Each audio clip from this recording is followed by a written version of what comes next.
Assalamualaikum warahmatullahi wabarakatuh. Selamat pagi, siang, sore, atau malam. Yang yang saya hormati, eh, Bapak dosen Mekanika Tanah, Pak Syahdi Suhada STMP, dan saya cintai teman-teman semua. Perkenalkan, saya Mari Teguh dengan NIM 120210113 dari kelas RB, Prodi Teknik Sipil, Institut Teknologi Sumatera. Pada kesempatan kali ini, saya akan memenuhi tugas membuat video terkait tugas mekanika tanah yang akan membahas tentang yang pertama, saya akan membahas tentang proses pembentukan muka bumi dan patahan. Yang kedua, saya akan menyebutkan dan menjelaskan jenis-jenis tentang petageologi, petageologi, dan gunaannya di dalam prodi kita, yaitu prodi teknik sipil. Yang ketiga, saya akan menjelaskan tentang proses terbentuknya batuan, jenis batuan, dan mineral-mineralnya. Yang keempat, saya akan menyebutkan dan menjelaskan tentang proses pelepukan pada batuan dan jenis tanah yang dihasilkannya. Pertama-tama, kita akan masuk terlebih dahulu ke proses pembentukan muka bumi. Banyak teori-teori terkait tentang proses pembentukan muka bumi ini, yang ilmiah maupun yang menurut saya kurang ilmiah, memang banyak. Mungkin saya akan melihat atau menjelaskan tentang teori yang terkenal dulu mungkin. Banyak orang tahu tuh mengenai proses pembentukan muka bumi melalui atau menurut teori Big Bang atau dari ledakan besar. Ada juga teori yang saya ketahui dan menurut saya ini sangat menarik, yaitu ada teori planetesimal. Teori ini dikemukakan pada awal abad 20 oleh seorang astronomis berkebangsaan Amerika Serikat. Dia mengemukakan pendapatnya tentang proses pembentukan bumi ini. Dia menyebutkan bahwa bumi ini terbentuk karena gas-gas yang ada di matahari. Jadi seperti ini. Menurut dia, matahari itu memiliki berbagai jenis gas bermassa berat. Jadi gas itu biasanya bermassa sangat berat. Dan pada suatu ketika, ada sebuah bintang yang berukuran hampir mirip seperti matahari. Dia melintas melewati matahari. Hal tersebut mengakibatkan gas-gas bermassa besar tadi yang ada di matahari maupun di bintang yang melintasi matahari saling tarik-menarik. Dan ada beberapa gas dalam jumlah banyak yang keluar dari jangkauan dua bintang tersebut. Gas itu mengalami proses pendinginan dan pengerasan dan akhirnya menjadi sebuah planet ataupun sebuah kejadian yang disebut planetesimal. Jadi planet-planet yang mengorbit bumi ini dikatakan oleh ahli Amerika tersebut bahwa itu adalah gas bermassa berat dari kedua bintang tersebut yang mengeras. Ini menurut saya sangat menarik. Tetapi untuk saat ini, sekarang saya akan menjelaskan mengenai proses pembentukan muka bumi dari secara ilmiah, yaitu oleh tenaga endogen maupun eksogen. Tenaga endogen sendiri adalah tenaga yang dihasilkan atau dikeluarkan dari dalam bumi.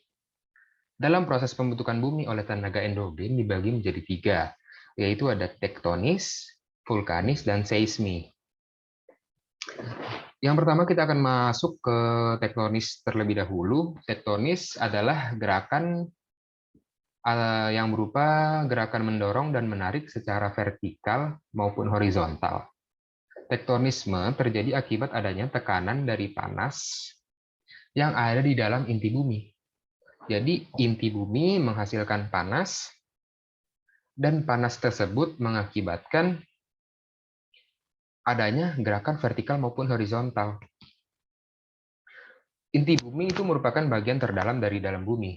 Suhu panas yang ada dalam inti bumi menciptakan tenaga mendorong dan menarik, atau mendorong atau menarik lapisan batuan yang ada di dalam bumi. Lapisan yang tertarik dan terdorong akibat dari panas bumi ini akan terus menarik dan mendorong lapisan yang ada di atasnya, yaitu ada mantel dan kerak bumi. Sehingga menyebabnya terjadi sebuah perubahan pada bentuk muka bumi. Nah, hal inilah yang menyebabkan dan memberi jawaban terkait pertanyaan-pertanyaan orang mengapa bumi itu tidak rata. Penjelasannya akan saya bahas sekarang ini, yaitu ada akibat tektonis, akibat vulkanis, dan akibat seismik. Ini tadi tektonis kan akibat ada gerakan mendorong dan menarik yang diakibatkan oleh panas yang dihasilkan dari inti bumi. Nah, selanjutnya kita akan masuk proses pembentukan muka bumi akibat dari tenaga vulkanis. Nah, langsung masuk ke vulkanis. Vulkanisme adalah tenaga yang dihasilkan dari dalam bumi juga. Salah satunya juga tenaga vulkanisme, tektonisme, dan seismik. Tenaga ini terjadi akibat dari pergerakan magma yang ada di dalam bumi. Magma merupakan sebuah cairan panas yang berasal dari dalam bumi. Magma yang panas mendapatkan tekanan, dan magma yang ditekan ini mendapat atau akan keluar menuju tempat atau ruangan yang bertekanan lebih rendah dari tekanan sebelumnya. Ya. Jadi magma yang keluar ini biasanya melalui pipa-pipa yang terbentuk secara alami. Pipa tersebut bernama terusan kepundan. Magma yang keluar dari dalam perut bumi akan meletus dan menjadi lava. Kedalaman dari kantong magma yang menyimpan magma mempengaruhi kekuatan letusan dari gunung api tersebut. Jadi semakin dalam kantong magma yang akan meletus, akan semakin kuat pula letusan yang akan terjadi. Dalam proses pembentukan muka bumi, lava yang membeku adalah kunci pembentukannya. Lava yang keluar dengan letusan yang kecil dan cair akan membentuk daratan yang luas atau yang biasa disebut plato. Selain itu, magma yang encer juga dapat menyebabkan bentuk gunung api menjadi semakin landai, dan magma yang keluar dengan kekuatan yang fluktuatif, yaitu kekuatan yang besar, langsung ke kecil lagi, lalu ke besar lagi, akan menyebabkan gunung menjadi lebih runcing. Gunung akan menjadi lebih runcing pada puncaknya. Vulkanisme juga menjadi penyebab terbentuknya danau atau kaldera, serta dataran tinggi dan plato. Jadi, tenaga endogen, salah satunya vulkanisme ini, sangat berpengaruh besar terhadap pembentukan permukaan muka bumi. Bisa dilihat dari sejarah, pada tahun 1883 yaitu terjadi sebuah letusan yang sangat besar, yaitu yang terjadi pada Gunung Krakatau. Jadi kekuatan letusan Gunung Krakatau ini lebih besar dari 30.000 kali bom atom yang dijatuhkan di Hiroshima dan Nagasaki. Bisa ngebayang nggak? 30.000 kali lebih besar. Hal ini menyebabkan perubahan pembentukan permukaan bumi yang ada di sekitar gunung tersebut. Contohnya akibat gunung tersebut meletus, terjadi tsunami. Dan yang kedua, akibat gunung tersebut meletus, pulau-pulau kecil yang ada di sekitar Gunung Krakatau menjadi hilang, saking kuatnya letusan gunung tersebut. Sekarang kita akan melanjut ke pembahasan yang selanjutnya, yaitu tenaga seisme. Tenaga endogen, salah satunya seisme ini juga merupakan energi endogen, ataupun energi yang berasal dari dalam bumi. Seisme sering dikaitkan dengan gempa bumi yang terjadi akibat dari proses patahan dan lipatan. Nah, proses patahan dan lipatan ini kita akan bahas selanjutnya setelah kita membahas proses pembentukan permukaan muka bumi. Pada gerakan ini menyebabkan timbulnya gelombang yang menyebabkan bumi bergetar. Selain akibat dari patahan dan lipatan, seisme juga dapat terjadi akibat pergerakan lempengan yang ada di bumi. Salah satunya pembentukan muka bumi Akibat seisme itu prosesnya dapat menyebabkan munculnya cekungan ataupun retakan pada permukaan muka bumi. Selain itu, gempa bumi yang besar dapat terjadi di dalam laut, berpotensi dapat menyebabkan tsunami. Gempa bumi tidak hanya dapat terjadi akibat proses lipatan dan patahan ataupun gerakan lempeng bumi saja. Gempa bumi juga terjadi akibat adanya aktivitas vulkanis, aktivitas tektonis tadi yang telah kita bahas, dan banyak lagi. Sebelum meletus, gunung berapi akan mengakibatkan gempa bumi yang kecil, namun sering. Dan saat meletus, gempa akan dihasilkan bisa sangat besar. Di seisme ini, kan salah satu penyebab perubahan permukaan bumi atau pembentukan permukaan bumi itu akibat lempengan. Nah, di sini lempengan dan retakan.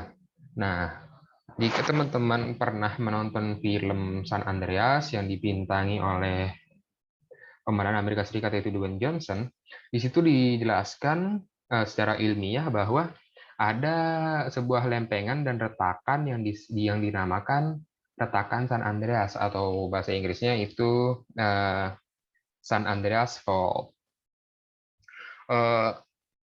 San Andreas Fault ini merupakan batas bertemunya dua lempengan tektonik yang ada di benua Amerika, yaitu ada lempeng Pasifik dan lempeng Amerika Utara. Itu saling bertemu.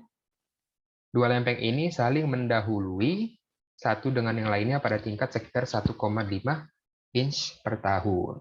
Jadi dua lempeng ini apabila dia saling bergesekan akan menimbulkan sebuah getaran yang sangat besar dan berbahaya.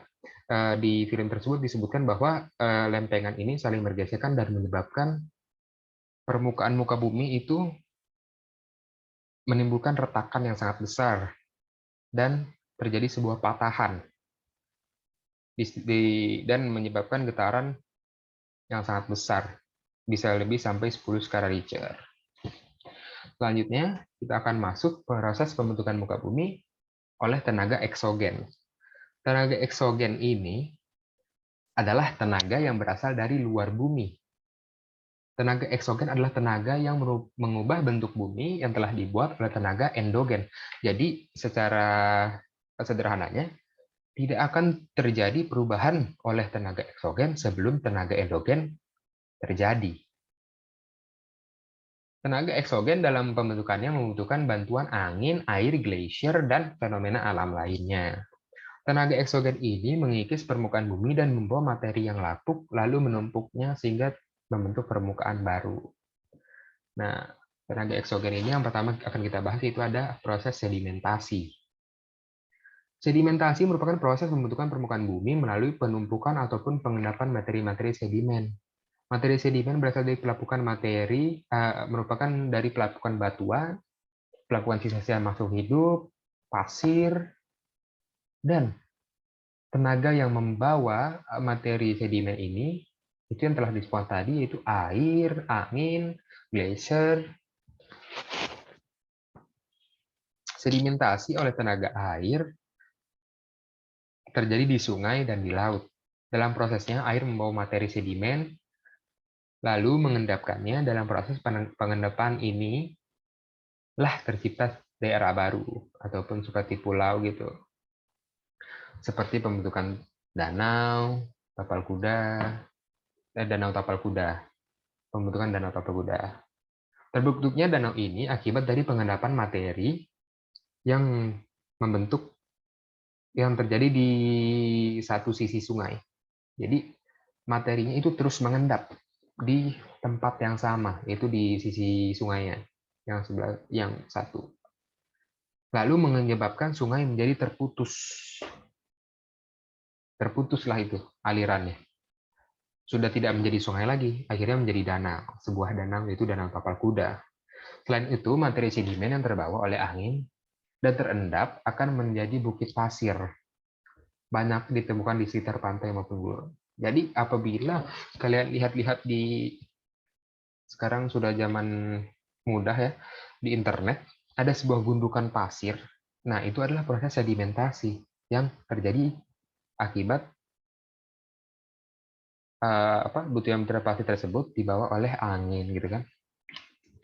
Selanjutnya ada proses sedimentasi, proses pembentukan permukaan bumi yang ditenagi oleh tenaga eksogen.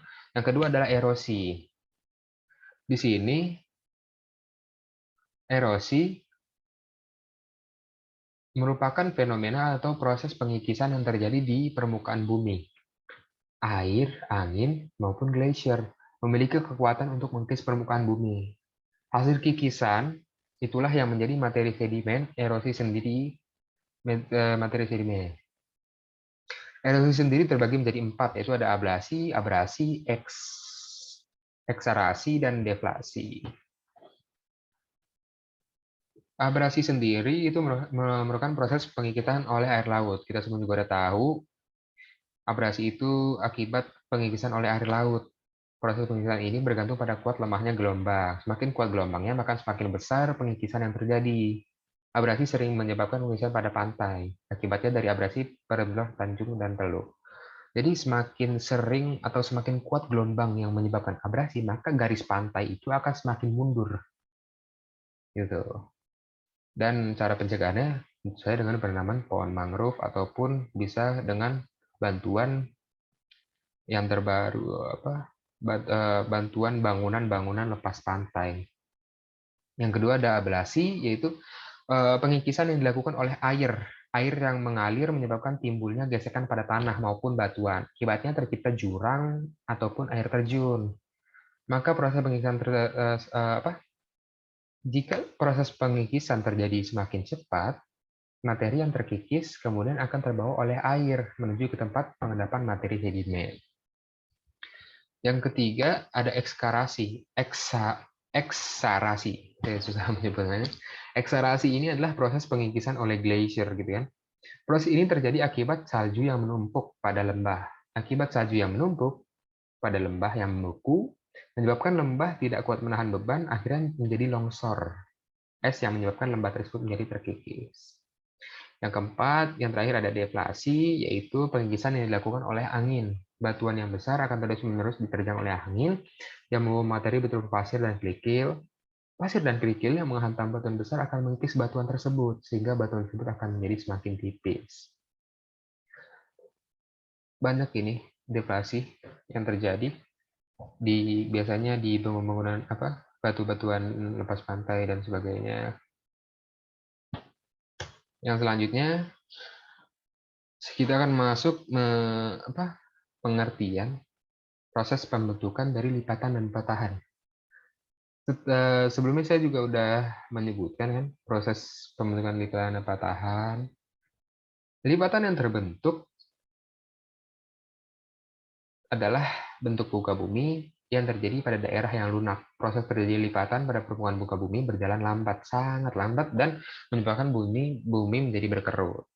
Sedangkan dengan patahan sendiri, dia bertolak belakang dengan lipatan. Proses pembentukan patahan itu terjadi pada daerah yang keras dan siklusnya cepat. Pada proses ini, kulit bumi tidak sempat menyeimbangkan kekuatan yang keluar dari bumi, sehingga permukaan bumi menjadi patah. Tektonisme adalah salah satu penyebab terbentuknya gunung dan lembah. Jadi, balik lagi ke tenaga pembentuk permukaan bumi tadi, tektonisme, vulkanisme, dan seisme.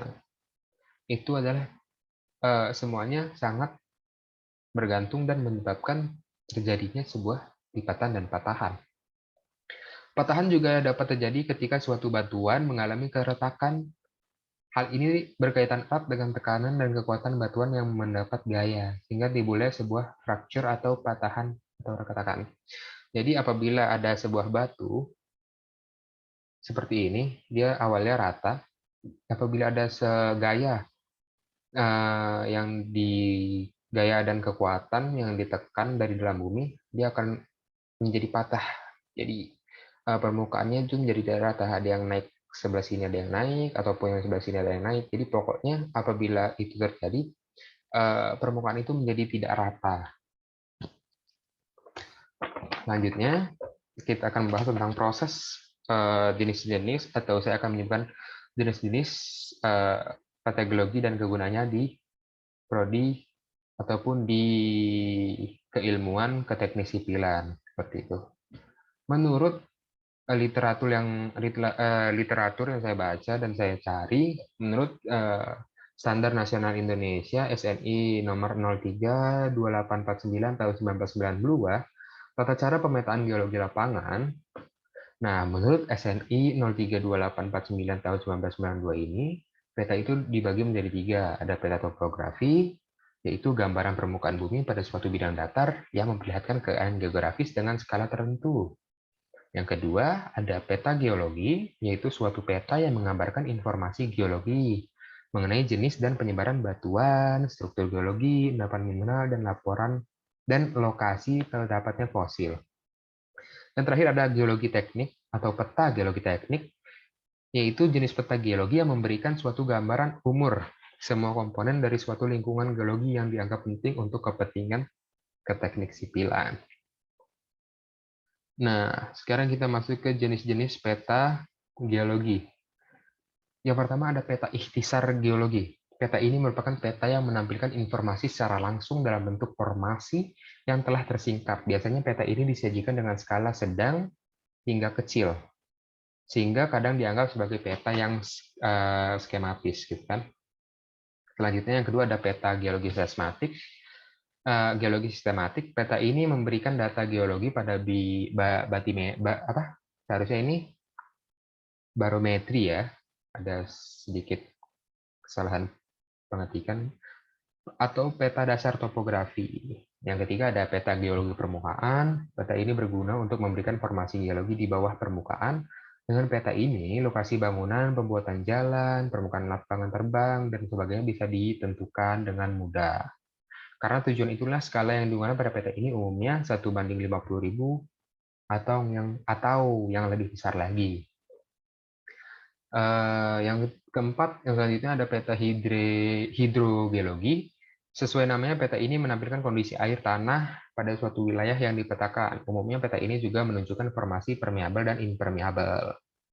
Yang kelima ada peta fotogeologi, yaitu merupakan jenis peta yang pembuatannya menggunakan interpretasi udara sebagai landasannya.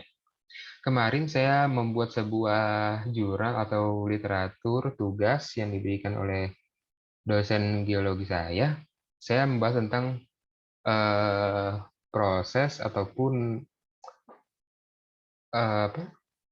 sebuah teknologi, yaitu fotogrametri.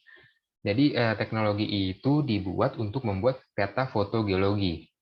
Jadi fotogrametri itu dibuat menggunakan bantuan sebuah alat UAV ataupun drone. UAV itu kan unmanned aerial vehicle. Jadi alat seperti pesawat terbang yang tanpa awak. Jadi dia nge-scan seluruh permukaan yang akan digarap.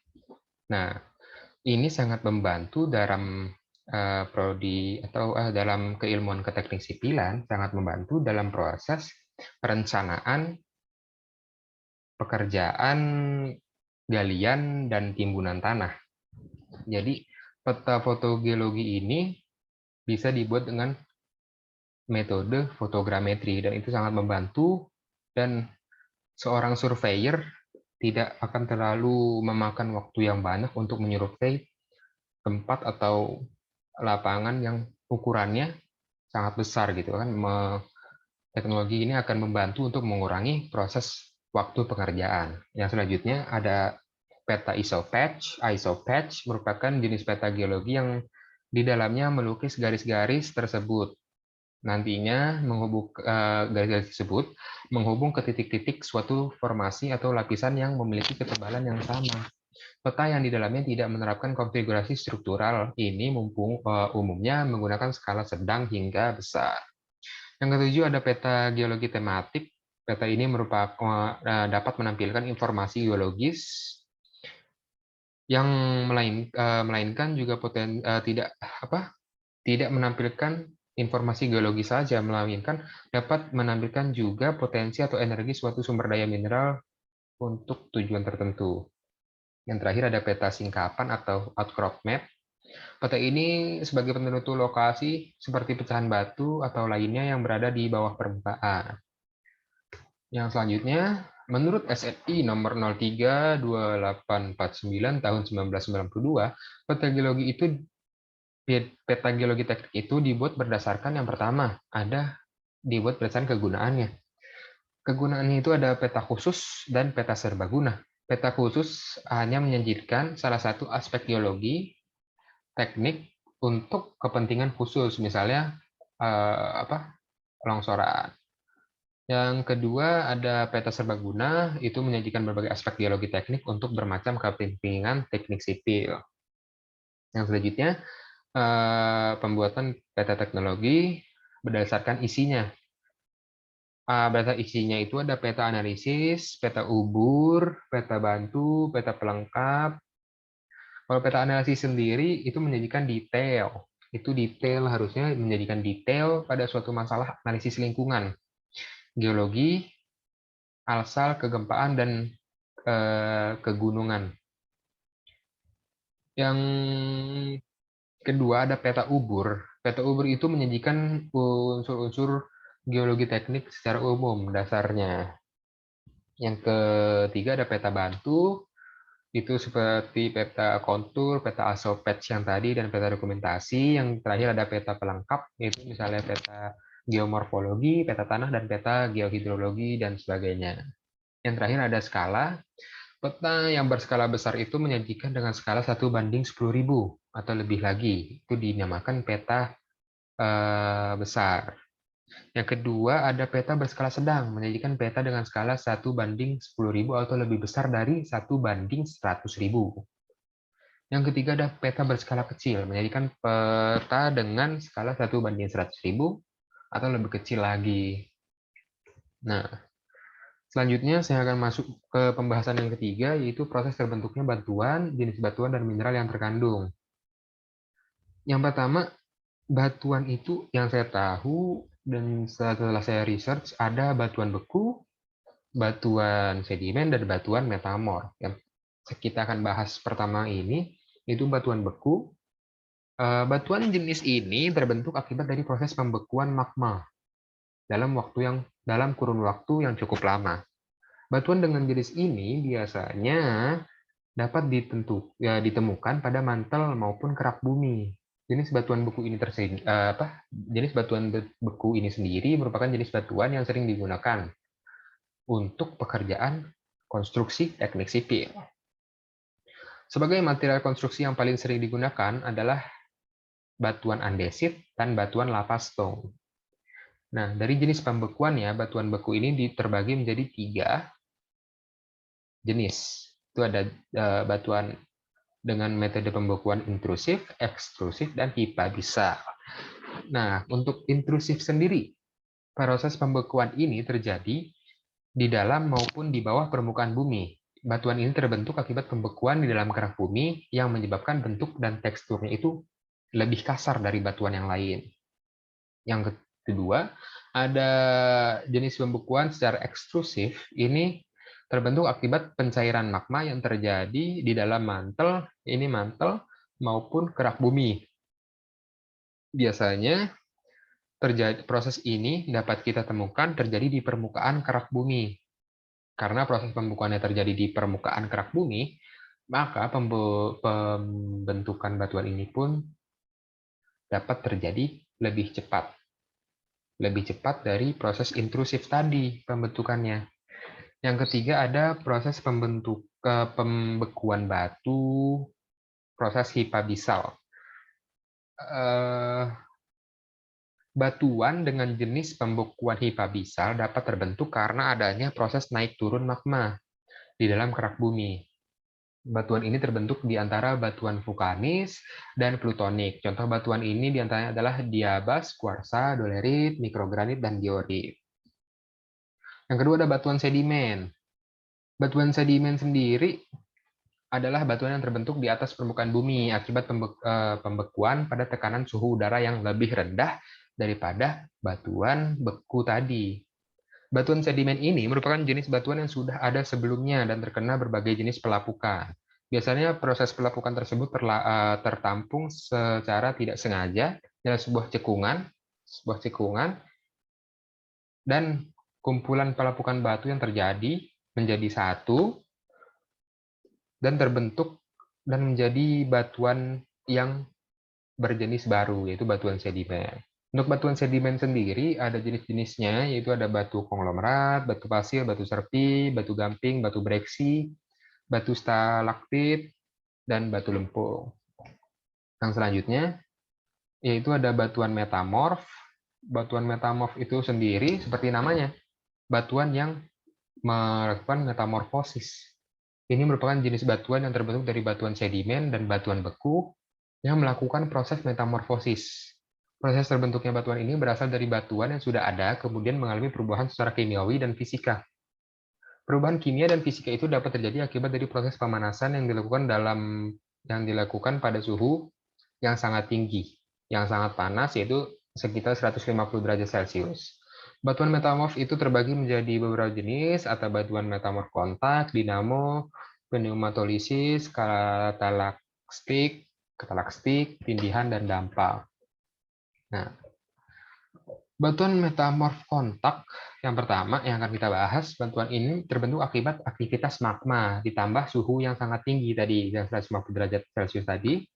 Hal ini berpengaruh pada bentuk dan warna batuan itu sendiri. Contohnya batuan ini adalah marmer, batu lakohit, dan batuan sir.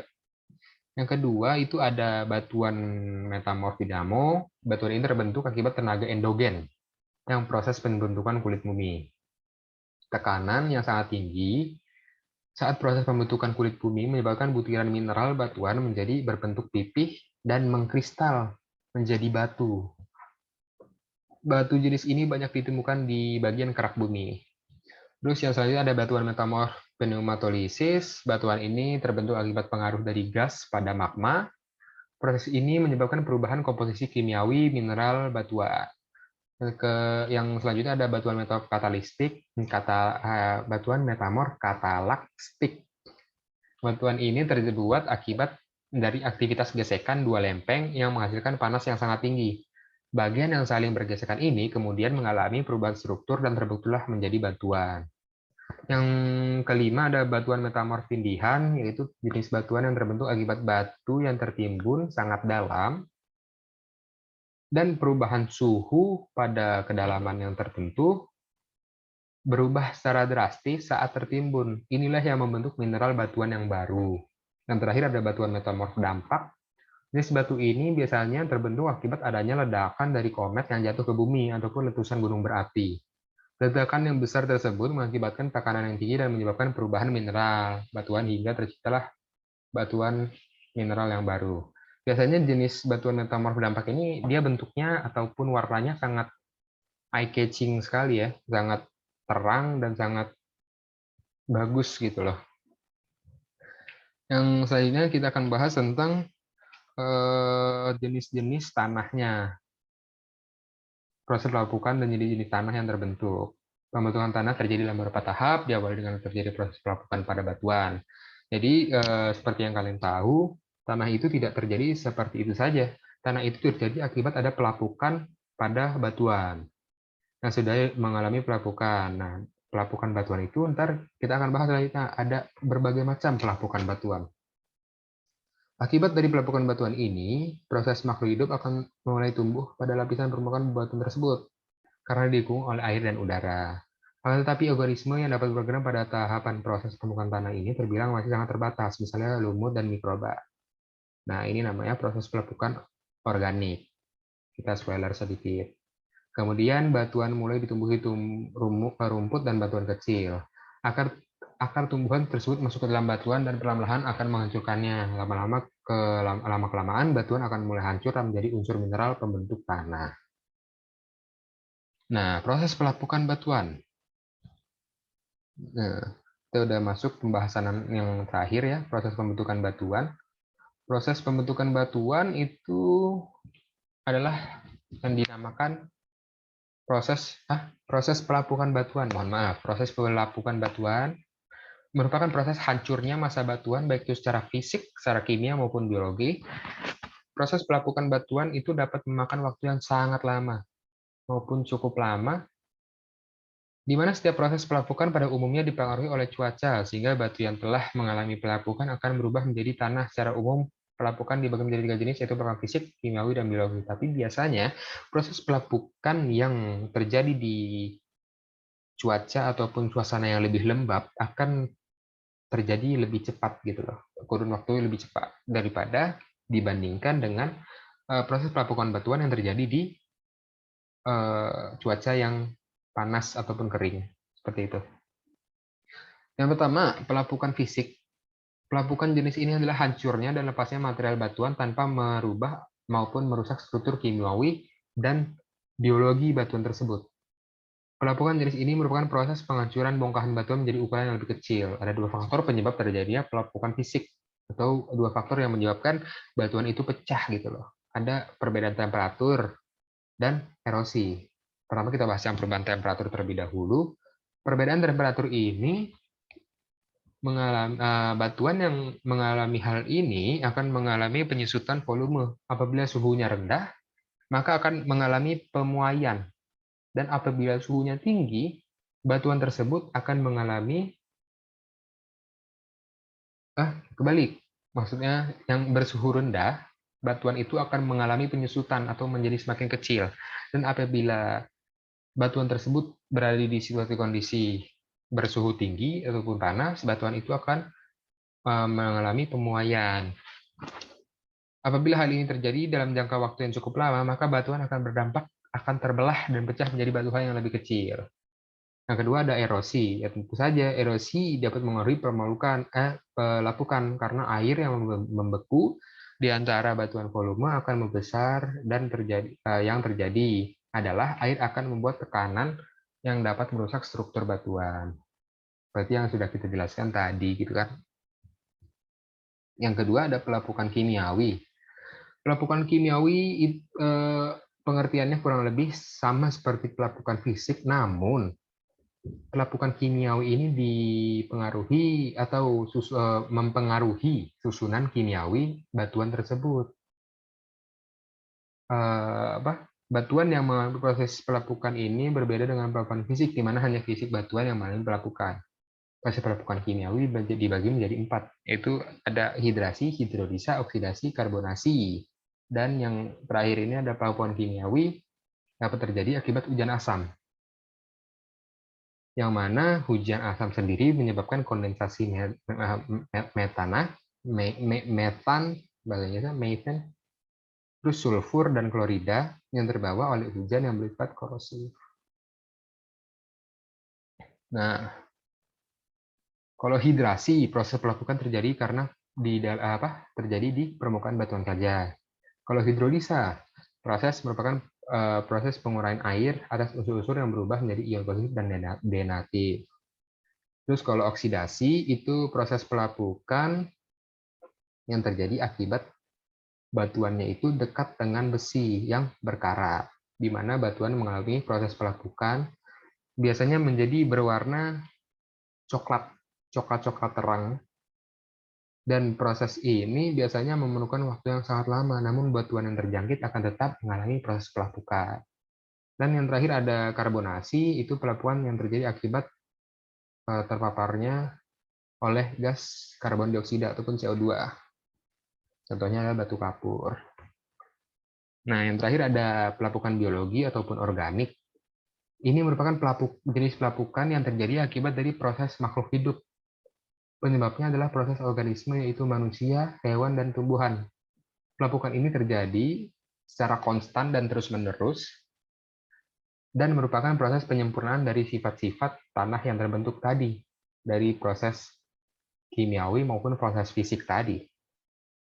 Jadi setiap batuan akan mengalami proses yang sama, yaitu pelapukan biologi. Ntar hasil dari pelapukan biologi ini akan menjadi sebuah tanah